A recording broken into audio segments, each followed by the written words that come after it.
My dear students, welcome back to my channel Shubham lecturer. जितने भी हमारे स्टूडेंट इस बार हैं 12th में और जिनको 2025 बोर्ड एग्जाम देना है, उनके लिए आज का ये क्लास बहुत ही ज़्यादा इम्पोर्टेंट है। क्योंकि आज के इस क्लास में मैं आपका 12th हिंदी में पूरे के पूरे 7 नंबर कंप्लीट कराने वाला हूँ। देखो स्टूडेंट, मैं हिंदी में आपको कहता रहता हूं कि बहुत सारे टॉपिक ऐसे हैं जो फिक्स होते हैं। शायद जो आपका हिंदी संस्कृत, देखो आज के इस क्लास में हम क्लास 12th हिंदी संस्कृत के 3 सबसे महत्वपूर्ण गद्यांश को पढ़ेंगे। देखो स्टूडेंट, हिंदी संस्कृत का जो गद्यांश है पूरे 7 नंबर का आता है। तो आज यूं समझो कि हम 7 नंबर कंप्लीट करने वाले हैं। और कुछ स्टूडेंट कहते हैं सर संस्कृत में हम क्या पढ़ें। तो संस्कृत में गद्यांश और पद्यांश दो चीजें आती हैं। टोटल आपको 7 और 7 मिलाकर 14 नंबर टोटल आपको मिलते हैं। तो आज हम गद्यांश को पढ़ने वाले हैं। बस इन 3 गद्यांश को पढ़कर जाना भैया बोर्ड एग्जाम देने, इससे बाहर कुछ नहीं आएगा। और जैसा मैं बताऊंगा, अगर ऐसा लिख कर आओगे ना, एग्जामिनर भी आपको बोलेगा ले बेटा 7 में 7 ले। और इस बार हमारा टारगेट है कि माहौल बदल देंगे। मैं कहता रहता हूं माहौल बदल कर आना है। तो चलिए स्टार्ट करते हैं आज का ये मोस्ट इंपॉर्टेंट क्लास। देखिए ये हमारा महत्वपूर्ण गद्यांश है। हम टोटल 3 गद्यांश को पढ़ेंगे। ये हमारा फर्स्ट वाला गद्यांश है। ठीक, 7 नंबर का आता है। इसमें होता क्या है, आपको एक गद्यांश ऐसे दे दिया जाएगा जैसे ये दिया गया है, इतना है बस। ठीक है, इस गद्यांश को आपको संदर्भ के साथ हिंदी में अनुवाद करना होता है। पहले आपको संदर्भ लिखना होगा कि आखिर ये किस पाठ से है, फिर आप लोग इसका हिंदी में अनुवाद करें। अब 3 जो टॉप 3 है उसी को मैं इस क्लास में बताऊंगा। तो आप लोग क्या करना, वीडियो को लाइक कर देना, चैनल को सब्सक्राइब कर देना, ताकि ऐसे ही क्लासेस मैं आपको देता रहूं। चलो पहले इसको पढ़ते हैं, फिर आपको लिखना कैसे मैं आपको हिंदी मीनिंग के साथ बताऊंगा। देखो क्या है, ध्यान से समझना पूरा। धन्यो अयम भारत देशः, यानी कि धन्य है हमारा भारत देश। ठीक है, यत्र समुल्लिसत, समुल्लिसत का मतलब होता है शोभित करती है। जनमानस पावनी, जनमानस का मतलब जो हम लोग हैं, जनमानस को पवित्र करने वाली, हम जैसे जो लोग हैं हमको पवित्र करने वाली। भव्य भावोद्भावनी, मतलब भव्य भावों को जन्म देने वाली। ठीक है, सुंदर भावों को जन्म देने वाली। शब्द संदोह प्रसौनी, यानी कि शब्द राशि को, शब्दों के समूह को जन्म देने वाली सुर भारती। ठीक है, ये संस्कृत भाषा विद्यमान है। यानी कि धन्य है ये भारत देश जहां मनुष्यों के पवित्र मनों को प्रसन्न करने वाली, देखो लिखा है जनमानस पावनी, मतलब मनुष्यों के पवित्र मनों को प्रसन्न करने वाली। भव्य भावोद्भावनी, उच्च भावों को उत्पन्न करने वाली। शब्द संदोह प्रसौनी, शब्द राशि को जन्म देने वाली देववाड़ी। संस्कृत सुशोभित है, सुरभारती संस्कृत सुशोभित है। ठीक है, क्योंकि इस चैप्टर का नाम है संस्कृत भाषा या महत्वम, मतलब संस्कृत भाषा का महत्व। ठीक है, तो इसीलिए संस्कृत के बारे में इसमें बताया गया है। एक एक वर्ड को ध्यान से समझना, क्योंकि ये सारे जो मैं लेकर आया बहुत इंपॉर्टेंट है। अभी तो ट्रेलर है, देखो। विद्यमानेशु, यानी कि विद्यमान। निखिलेश्वपि, यानी कि वर्तमान में। वाड्मेश, वाड्मेश का मतलब होता है साहित्य। वाड्मेश का मतलब क्या होता है, साहित्य में। ठीक है, अस्या इसका, वाड्मयम साहित्य, सर्वश्रेष्ठम सर्वश्रेष्ठ, सुसंपन्न सुसंपन्न, चा वर्तते है। मतलब विद्यमान, वर्तमान में विद्यमान समस्त साहित्यों में इसका साहित्य सर्वश्रेष्ठ एवं सुसंपन्न है। जो हिंदी संस्कृत है ना, इसका जो साहित्य है वो सुसमृद्ध सुसंपन्न एवं सुसमृद्ध सर्वश्रेष्ठ है। आगे देखिए, यमेव भाषा, ये भाषा संस्कृत नाम नापी, संस्कृत नाम से लोके, मतलब पूरे लोक में, यानी कि संसार में। प्रथिता अस्ति, प्रथिता का मतलब होता है प्रसिद्ध है। ठीक है, तो ये भाषा जो है पूरे संसार में संस्कृत के नाम से भी प्रसिद्ध है। जो हमारी ये भाषा है ये संस्कृत के नाम से भी प्रसिद्ध है। ठीक है, आगे देखो। अस्माकम रामायण, हमारा रामायण। महाभारत, महाभारत। आद्य ऐतिहासिक ग्रंथ, आदि ऐतिहासिक ग्रंथ। चत्वारो वेदा, चारों वेद। सर्वा उपनिषदा, सारे उपनिषद। अष्टदश पुराण, यानी कि 18 पुराण। अन्यान च महाकाव्य नाट्यादीन, यानी कि अन्य महाकाव्य और नाटक। अस्यामेव भाषायाम, इसी भाषा में। लिखतानि संत, लिखे गए हैं। मतलब हमारा रामायण, महाभारत आदि ऐतिहासिक ग्रंथ, चारों वेद, सभी उपनिषद, 18 पुराण तथा अन्य जो महाकाव्य नाटक हैं वो इसी भाषा में लिखे गए हैं। आगे देखो। यमेव भाषा, इस भाषा को सर्वासा, सर्वसामार्य आर्य भाषाणाम जननीत मन्यते भाषा तत्व विधि, यानी कि इयमेव भाषा, इस भाषा को सर्वसार आर्य भाषाराम यानी कि सभी आर्य भाषाओं में सभी आर्य भाषाओं की जननीत जननी मन्यते माने जाते हैं भाषा तत्व विधिन, यानी कि भाषा विज्ञानियों ने। तो भाषा विज्ञानियों ने इसी भाषा को सारी आर्य भाषाओं की जननी माना है। ठीक है, सभी आर्य भाषाओं की ये जननी मानी जाती है। ध्यान से समझना, इसको समझ गए तो आप अनुवाद बहुत आसानी से लिख देंगे। संदर्भ तो हम लिखना जानते ही हैं, क्योंकि इसमें सिर्फ पाठ का नाम लिखना होता है, लेखक का नाम नहीं लिखना होता। आगे देखिए, संस्कृतस्य गौरवम, संस्कृत का गौरव। ठीक है, बहुविध ज्ञानाश्रयत्वम, यानी कि इसमें अनेक प्रकार के ज्ञान का आश्रय। व्यापकत्वम, इसकी व्यापकता। ना कश्याप, किसी से दृष्टेर विषय, किसी से छिपी नहीं है। मतलब संस्कृत के गौरव को, संस्कृत का गौरव, उसमें अनेक प्रकार के ज्ञान का होना तथा उसकी व्यापकता किसी की दृष्टि से छिपी नहीं है। सबको पता है संस्कृत कितना इंपॉर्टेंट है। संस्कृतस्य गौरवमेव दृष्ट पथमानीय संयुक्तामाचार्य प्रवीरेण दंदिना, यानी कि संस्कृतस्य गौरव, संस्कृत के गौरव को दृष्ट पथमानीय यानी कि ध्यान में रखकर ही सम्यगुक्ता आचार्य प्रवीरेण दंडिना, यानी कि आचार्य दंडी जी ने ठीक ही कहा है। मतलब संस्कृत के गौरव को ध्यान में रखकर आचार्य दंडी जी ने ठीक ही कहा है। संस्कृतम नाम दैवी, यानी कि संस्कृत को नाम दैवी देववाणी वागान्य व्याख्याता, यानी कि कहा गया है महर्षियों द्वारा, यानी कि संस्कृत को महर्षियों ने दिव्य वाणी कहा है, यानी कि देवताओं की वाणी। ऐसा कहा है उन्होंने कि जो संस्कृत है ये देवताओं की वाणी है। ठीक है, ये हमने जान लिया। अब आपको इसको सॉल्व करना है। कैसे करोगे, ध्यान से समझना। जब भी इसको आप सॉल्व करो, प्रश्नोत्तर संख्या आप डालो, वो तो डालना ही है। मैंने हिंदी की कॉपी लिखना आपको पहले ही बता दिया है। तो आपको करना क्या है, यहाँ पे धन्यो अयम, फिर डॉट डॉट डॉट डॉट करके जो लास्ट वर्ड है इसका महर्षि भी, इसको लिखना है, ताकि एग्जामिनर को ये पता चले आपने दोनों में से कौन सा किया। क्योंकि दो रहेंगे, दो में से आपको एक ही करना होता है, क्वेश्चन तो उतारना नहीं होता। तो डायरेक्ट आंसर लिखना है तो ऐसे लिख दो, धन्यो अयम डॉट डॉट डॉट डॉट करके महर्षि भी। अब सबसे पहले संदर्भ आपको लिखना है, क्योंकि संदर्भ सहित हिंदी में अनुवाद करना होता है। तो हम संदर्भ कुछ इस प्रकार से लिखेंगे, ध्यान से समझना। देखो, प्रस्तुत गद्यांश हमारी पाठ्य पुस्तक के संस्कृत भाग में संकलित संस्कृत भाषाया महत्वम नामक पाठ से अवतरित है। बस ऐसे संदर्भ लिखेंगे। कोई भी चैप्टर हो, अगर मान लीजिए महामना मालविया का आ गया तो आप केवल चैप्टर का नाम चेंज कर दोगे, बाकी सेम रहेगा। प्रस्तुत गद्यांश हमारी पाठ्य पुस्तक के संस्कृत भाग में संकलित महामना मालविया नामक पाठ से अवतरित है। ऐसे आपको सिर्फ और सिर्फ पाठ का नाम चेंज कर देना है, बाकी सारी चीजें सेम रहेंगी। समझ में आ गया? तो ऐसे संदर्भ लिखोगे भैया, एग्जामिनर भी कहेगा ले बेटा इसका पूरा नंबर ले ले। ठीक है, अभी अनुवाद हमें करना है, तो यही चीज जो मैंने आपको यहाँ पे बताया है ना, वही हमने अनुवाद में लिख रखा है। मैं पढ़ते हुए जाऊंगा, क्योंकि मैंने पहले ही आपको हिंदी मीनिंग बता दिया है।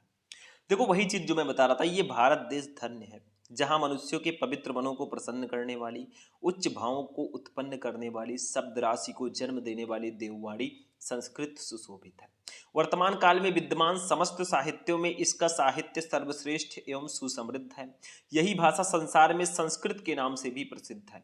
हमारे रामायण, महाभारत आदि ऐतिहासिक ग्रंथ, चारों वेद, सारे उपनिषद, 18 पुराण तथा अन्य महाकाव्य, नाटक आदि इसी भाषा में लिखे गए हैं।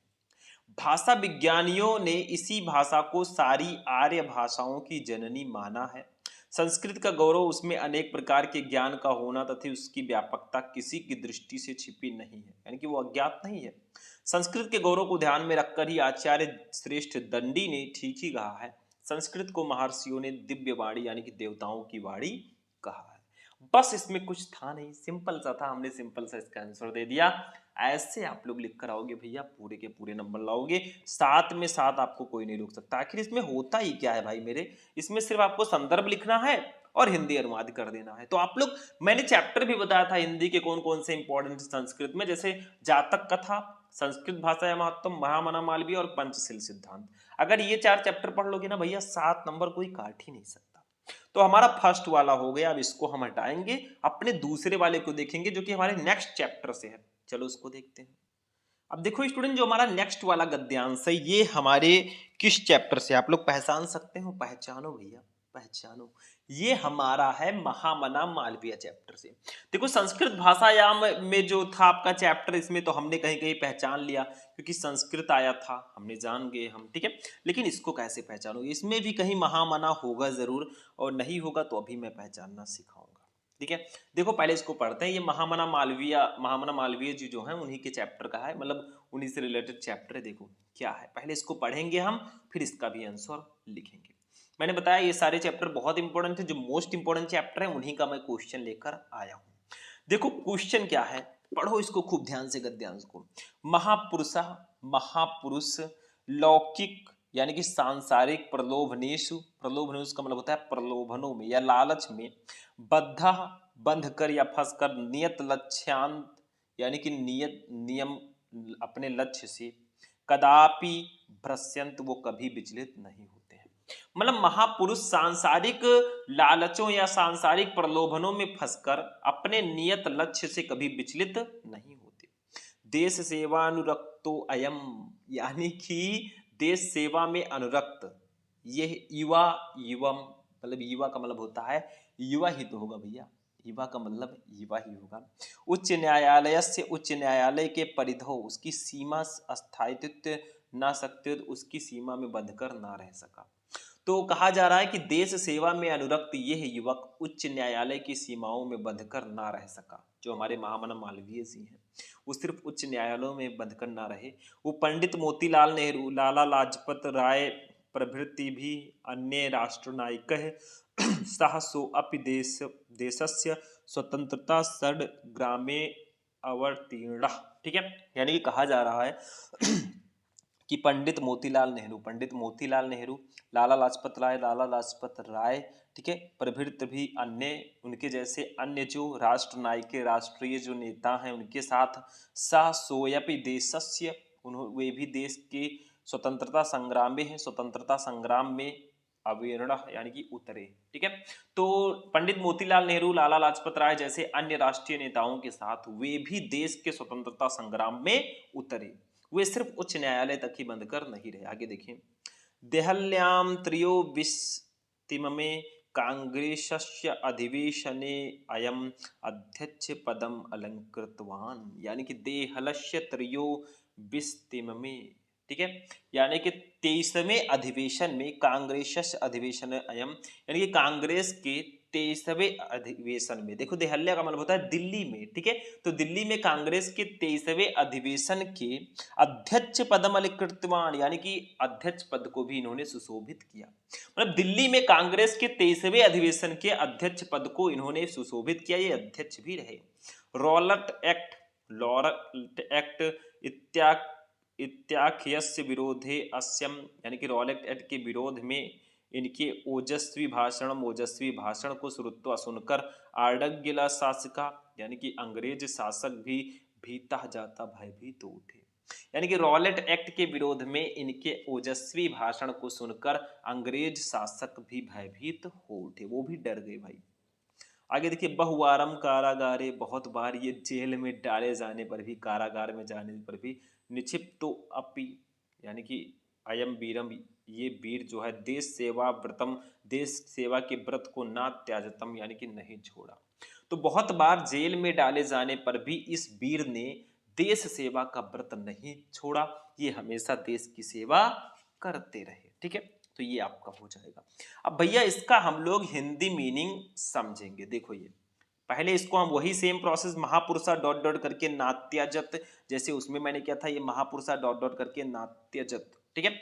अब संदर्भ पहले लिखेंगे। संदर्भ में क्या लिखेंगे, प्रस्तुत गद्यांश हमारी पाठ्यपुस्तक के संस्कृत भाग में संकलित महामना मालवीय नामक पाठ से अवतरित है। चैप्टर का नाम मैंने बदल दिया, बाकी संदर्भ लगभग लगभग आपका वैसे ही रहेगा, ठीक है। समझ में आया। तो संदर्भ लिखना बहुत इजी हो जाता है। अब अनुवाद लिखेंगे, जो मैंने आपको इसका अनुवाद बताया है ना, वही हम लिखेंगे, बाहर से नहीं लाएंगे। देखो लिखा मैंने, आप लोग स्क्रीनशॉट ले लिया कीजिए, ठीक है, जब भी मैं पढ़ाता हूं। देखो, महापुरुष सांसारिक प्रलोभनों में फंसकर अपने निश्चित लक्ष्य से कभी विचलित नहीं होते।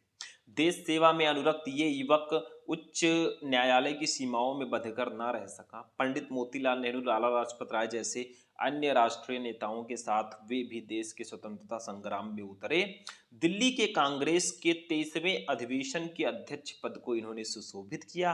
रॉलेट एक्ट के विरोध में इनके ओजस्वी भाषण को सुनकर अंग्रेज शासक भयभीत हो उठे। बहुत बार जेल जाने पर भी इस वीर ने देश सेवा का व्रत नहीं तोड़ा, मतलब कई बार ये जेल भी गए लेकिन इन्होंने देश सेवा का व्रत फिर भी नहीं छोड़ा। ठीक है, बस हो गया मेरे भाई, ये आपका अनुवाद हो गया। तो कुछ था नहीं, इसको भी अगर ऐसे लिख दोगे ना, एग्जामिनर देगा सेवन में सेवन, ले बेटा इस पे तेरा ही हक है। तो दो तो हमारा गद्यांश हो चुका है, दो हमने जान लिया, एक गद्यांश हम और पढ़ेंगे क्योंकि टॉप 3 को मैं लेकर आया हूं। तो अभी तो दूसरा हुआ, अभी तो ट्रेलर है भाई मेरे। चलो पिक्चर देखते हैं, मतलब अपना नेक्स्ट वाला गद्यांश देखते हैं। अब देखो मेरे प्यारे स्टूडेंट, हमारा जो नेक्स्ट वाला गद्यांश है ये हमारे पंचशील सिद्धांत चैप्टर का गद्यांश, मतलब पंचशील सिद्धांत। ठीक है, इसको समझते हैं थोड़ा सा। मतलब पंचशील सिद्धांत एक दिया गया था, देखो गौतम बुद्ध जी के द्वारा। देखो पंचशील मिति यानी कि पंचशील जो है वो शिष्टाचार विषय का, मतलब शिष्टाचार संबंधी सिद्धांत है। पंचशील शिष्टाचार संबंधी सिद्धांत है। महात्मा गौतम बुद्ध एतान, ठीक है, एतान का मतलब होता है इनको। ठीक है, पंचापी सिद्धांता यानी कि इन 5 सिद्धांतों को पंचशील मिति, पंचशील के नाम से स्वशिष्यान अपने शिष्यों को सास्मी अस्मि यानी कि उपदेश दिया था। तो महात्मा गौतम बुद्ध ने इन 5 सिद्धांतों का पंचशील के नाम से अपने शिष्यों को उपदेश दिया था।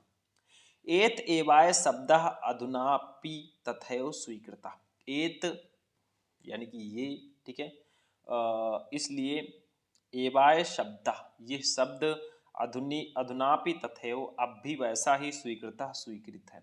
इसलिए ये जो शब्द है अब भी वैसे ही स्वीकृत है।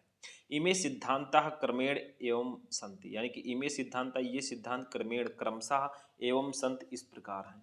तो ये सिद्धांत क्रमशः इस प्रकार हैं। सबसे फर्स्ट है अहिंसा, दूसरा है सत्यम सत्य, तीसरा है अस्तेयम यानी कि अस्तेय चोरी ना करना, उन्होंने बताया था। अहिंसा मतलब अहिंसा ना करना, सत्यम सत्य बोलना, अस्तेयम चोरी ना करना, अप्रमादम प्रमाद ना करना, ब्रह्मचर्यम यानी कि ब्रह्मचर्य का पालन करना।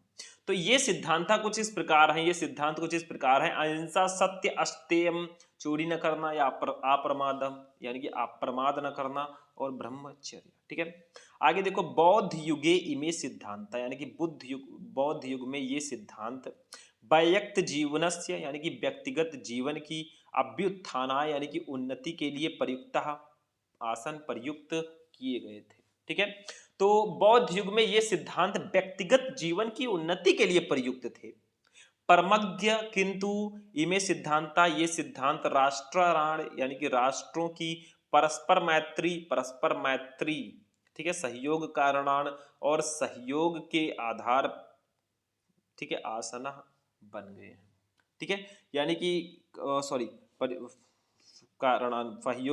सहयोग विश्व बंधुत्व और विश्व बंधु और विश्व शांतिश्च और विश्व शांति के साधन है।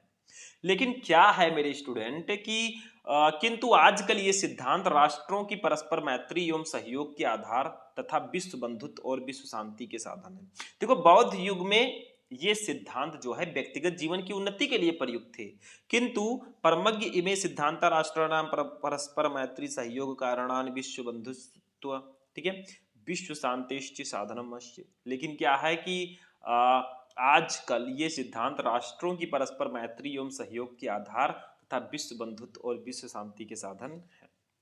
राष्ट्रनायकस्य श्री जवाहरलाल नेहरू महोदयस्य प्रधानमंत्री काले यानी कि राष्ट्रनायक श्री जवाहरलाल नेहरू जी के महोदय जी के प्रधानमंत्रित्व काले यानी कि उनके प्रधानमंत्री के काल में, ठीक है, चीन देश के साथ सह भारतस्य मैत्री, जो भारत की मैत्री हुई थी, पंचशील सिद्धांतान अधिकृत्य मतलब पंचशील सिद्धांत के ही आधार पर हुई एवं भवत हुई थी।